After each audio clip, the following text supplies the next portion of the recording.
Voting is really important for me and my family. My ancestors fought really hard for the right to vote, and voting controls so many things from how our taxes are spent to the way our healthcare is managed, the education that is available to our youth, and so much more. Every vote counts.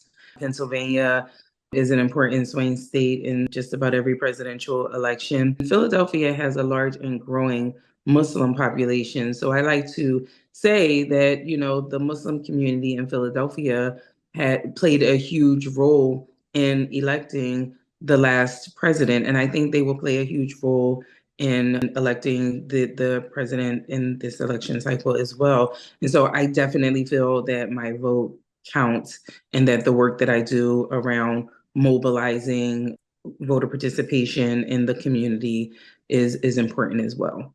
You have to make a decision based upon what the best outcomes might be for your family and your community, but just do the research, do the work, be informed. And if you need support, organizations like the Black Muslim Leadership Council are here with resources to help guide you along the way.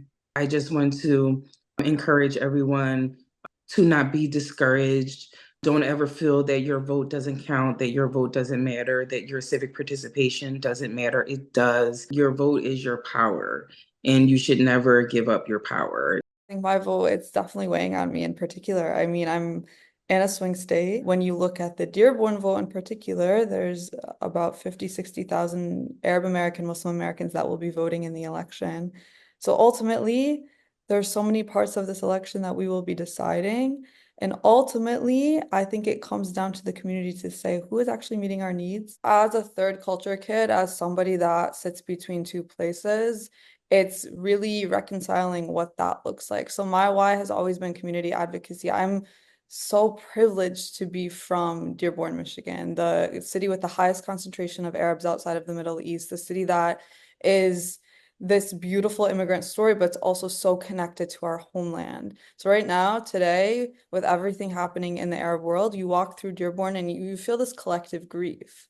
So I think for me, my why is grounded in advocating for that community, listening to that community, and really making sure our needs are at the table and not at the door. Because I think historically speaking, our community's needs have not been met, but we've seen that really shift in the last 5 years with elected officials really advocating for our community. And I think people need to realize that this is like change takes a long time, unfortunately. We need the community members that are going to advocate for our community in ways that other people can't, because nobody's going to craft our American story for us if we're not doing it. My role in this election cycle has been to educate and inform the community about the importance of our collective vote, the power that we can wield as a community, and about the offices and what to expect on their ballot this year. There are so many issues that matter to Muslim communities all across this nation, and if we don't vote, we're not going to be able to have our issues be heard or have them platformed in mainstream politics. There is so much focus in 2024 on electing a president and on electing other federal elected officials. And while these offices are incredibly important and have much impact on our day-to-day lives, I do not want to diminish the impact that our down ballot races and our referendums have on our day-to-day lives and the resources that we have access to. Specifically, a local race and issue that is empowering me to vote in 2024 is first, electing a new Georgia State Senator and Georgia State Representative. In these offices, I'm going to vote for folks who represent my values, the policies that I want to see addressed, and the issues that I see present in my community in hopes that they will work to address them, not only for my community, but for all Georgians statewide who are being impacted.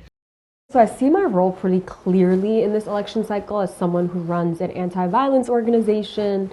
We think a lot about the spikes in hate-based violence that happen around elections. And we know that our community, as a Muslim community, as a working class community, as an immigrant community, is going to be confronted with the reality of violence that is the direct result of political rhetoric and division that is perpetuated during election cycles. And so we are very much planning many self-defense classes, many healing spaces, many moments of reflection, while at the same time we're making sure that our community is prepared to vote on local issues that really matter here in New York City, and also voting nationally in a way that feels most aligned with their values. We want to make sure that our community does not feel disengaged and does not feel apathetic in moments in which we feel violence so closely, that instead we feel prepared to be actively engaged, to protect each other, to gain the skills and education we need in this moment, and to organize in a way that consolidates our power most effectively. Because in these moments, our voice is more important than ever.